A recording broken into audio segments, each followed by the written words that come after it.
కలిపాడు, నెయ్యిలో పందికొవ్వు కలిపాడు అని వెంకటేశ్వర స్వామి యానిమేషన్ పిక్చర్ చేసిన ఆశ్చర్యపడాల్సిన అవసరం లేదు. లోకేష్ అతనికి అద్దు అదుపు లేదు. అర్ధంతరంగా అధికారంలోకి వచ్చేశారు కదా, అద్దు అదుపు లేదు. వెంకటేశ్వర స్వామిని అడ్డం పెట్టుకుని ఈ రకమైన దారుణమైన కార్యక్రమాలు చేయటం సమంజసం కాదు, అర్థం చేసుకోమని కూడా ఈ సందర్భంగా మనవి చేస్తున్నా. దీనికి తోడు ఆయన ఎవరయ్యా,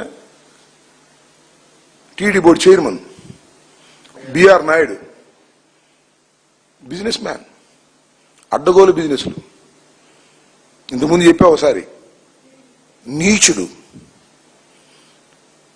దేనికైనా సిద్ధపడతాడు అనుకో, దేనికైనా డబ్బు కోసం దేనికైనా సిద్ధపడేటటువంటి నీచాతి నీచమైన క్యారెక్టర్ కలిగినటువంటి బిఆర్ నాయుడు, టీవీ5 అధినేత. ఆయన వాళ్ళ చైర్మన్ అయ్యాడు. ఎందుకు అయ్యాడబ్బా? ఎంత భక్తి చేశాడే ఆయన? అసలు విశ్వాసం ఉందా ఆయనకి? విశ్వాసం ఉంది అంటే డబ్బు మీద ఉంది, బూత్ బొమ్మలు చూపించడం మీద ఉంది, న్యూజెన్ లాంటి ప్రోడక్ట్స్ సప్లై చేసి డబ్బు దండుకోవటంలో ఉంది, లేదా ఆ జూబ్లీ పార్క్ వాటిల్లో డబ్బులు కాజేసే కార్యక్రమం ఉంది. చాలా ఉంది అతని చరిత్ర చెప్పదలుచుకుంటే. ఇవాళ తిరుపతి కొండ మీదకి వెళ్ళి ప్రమాణ స్వీకారం చేయగానే పవిత్రుడు కాడు, అపవిత్రుడు. అందువల్లే కొండ మీద అన్ని జరుగుతున్నాయి. ఆయన మాట్లాడుతాడు ఇవాళ జగన్మోహన్ రెడ్డి గారి గురించి. మేము నాస్తికులం అంట, ఆయన పెద్ద ఆస్తికుడు. నాకు అర్థం కాల. ఇలా మాట్లాడి ఇలాంటి చండాలుని తీసుకొచ్చి మీరు కొండ మీద కూర్చోబెట్టి మమ్మల్ని బూతులు తిట్టించే కార్యక్రమం చేస్తున్నాడు ఇవాళ చంద్రబాబు నాయుడు గారు. అంతేకాదు, సరే ఆయన ఏదో రాజకీయం, ఏదో చంద్రబాబు నాయుడు భుజం మోస్తున్నాడు, వ్యాపారస్తుడు, ఏదో చంద్రబాబు నాయుడు హెల్ప్ చేస్తాడనుకో, ఆ టీవీ5కో లేకపోతే భూములు ఇవ్వడానికో ఏదో చేస్తాడు. సరే, నువ్వు చంద్రబాబు తరఫున వాగుతున్నావు అనుకో, వాగు, మాకు అభ్యంతరం లేదు. ఇదేవుడండి నాకు అర్థం కాలేదు. Shyamalarao is an IAS officer, civil servant. ఈయన ఎవరు? వెంకయ్య చౌదరి, ఈయన ఐఆర్ఎస్, ఈయన కూడా సివిల్ సర్వెంటే. మీకేం పోయేకాలం వచ్చిందండి? మీకేం పోయేకాలం వచ్చిందండి? నాకు అర్థం కాదు. మీరు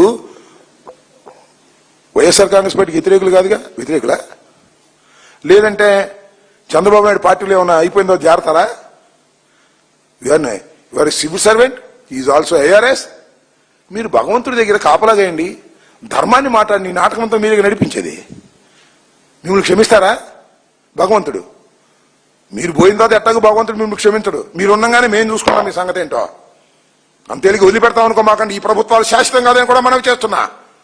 దైవం దగ్గరుండి ఇంత అపచారానికి పాల్పడినటువంటి వెంకన్న చౌదరి గాని, శ్యామలరావు గారు గాని నేను మనవి చేస్తున్నా, మీరంటే గౌరవం ఉంది ఆఫీసర్గా. ఇంతగా కక్కుర్తిపడి చంద్రబాబు మోచేతి నీళ్లు తాగి మీ ఇష్టం వచ్చినట్టుగా రిపోర్టుల మీద మాట్లాడేటువంటి మాటలున్నాయే, అనుభవిస్తారు. గుర్తుపెట్టుకోమని మనం చేస్తున్నా. చంద్రబాబు శాశ్వతం కాదు, లోకేష్ శాశ్వతం కాదు, ఈ కూటమి ప్రభుత్వం శాశ్వతం కాదు. గుర్తుపెట్టుకోండి. ఆ వెంకటేశ్వర స్వామి ఈ కూటమి ప్రభుత్వాన్ని కూల్చిపారేస్తాడు. గుర్తుపెట్టుకోమని మనం చేస్తున్నా. గుండె రగిలి మాట్లాడుతున్నారు హిందూ ధర్మాన్ని తెలిసిన వాళ్ళు. పంది కొవ్వని, పశువుల కొవ్వని చెప్పి ప్రజలందరూ తినేశారని చెప్పేటటువంటి దుర్మార్గమైన ప్రచారాన్ని ఎవడు సహించడానికి సిద్ధంగా లేడు. నిజమైన హిందూ ధర్మాన్ని పాటించే వ్యక్తి మీ అంతం చూసేంత వరకు వదిలిపెట్టలేని మనం చేస్తున్నా. నిజంగా శ్రీ శ్రీ శ్రీ వెంకటేశ్వర స్వామి అత్యంత బలమైన వాడు, అద్భుత శక్తులు కలిగిన వాడు. ఆయన కను చూపుకు మీరు మాడి మషైపోవాల్సిందే. గుర్తుపెట్టుకోమని మనం చేస్తున్నా. లడ్డూ ప్రసాదంలో పందికోవంటావా, లడ్డూ ప్రసాదంలో పశువులు కొవ్వంటావా? ఏమీ దారుణం. అంతేకాదు అందరూ తినేశారు భక్తులు అని చెప్తావా? ఎంత దుర్మార్గం అని నాకు అర్థం కాలేదు. మిమ్మల్ని వదిలిపెడతారా వెంకటేశ్వర స్వామి? మేము వదిలిపెడతామా అని అడుగుతా ఉన్నా. వెంకటేశ్వర స్వామి వదిలిపెట్టడు, వెంకన్న చౌదరి, శ్యామలరావు గారు మేము వదిలిపెట్టడం. గుర్తుపెట్టుకోండి. రోజులు ఒకే రకంగా ఉండవు. ధర్మాన్ని పాటించవలసినటువంటి అధికారులు మీరు.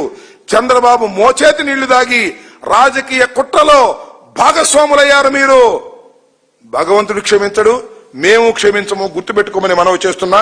ఇలాంటి దుర్మార్గమైనటువంటి కార్యక్రమాలు చేసేటటువంటి పరిస్థితులకి ఇవాళ చంద్రబాబు నాయుడు గారి ప్రభుత్వం దిగజారిపోయింది. వాస్తవాలు తెలుస్తున్నాయి, భరించలేకపోతున్నారు. ఫ్లెక్సీలు కడుతున్నారు, యానిమేషన్ చేస్తున్నారు. ఎందుకంటే ఇంకా వటారిద్దామని. ఏం వటారించలేదు. వాస్తవం తెలిసిపోతుంది. న్యూట్రల్స్ ఏం మాట్లాడుకుంటున్నారో ఒకసారి చూడండి మీరు. కానీ మీడియాని మేనేజ్ చేసి ఏదో విధంగా చేయాలనుకుంటున్నారు. మీ వల్ల కాదు. లడ్డూ ప్రసాదం పవిత్రమైంది దాని మీద ఆరోపణ చేసిన వాళ్ళు పుట్టగతులు లేకుండా పోతారు.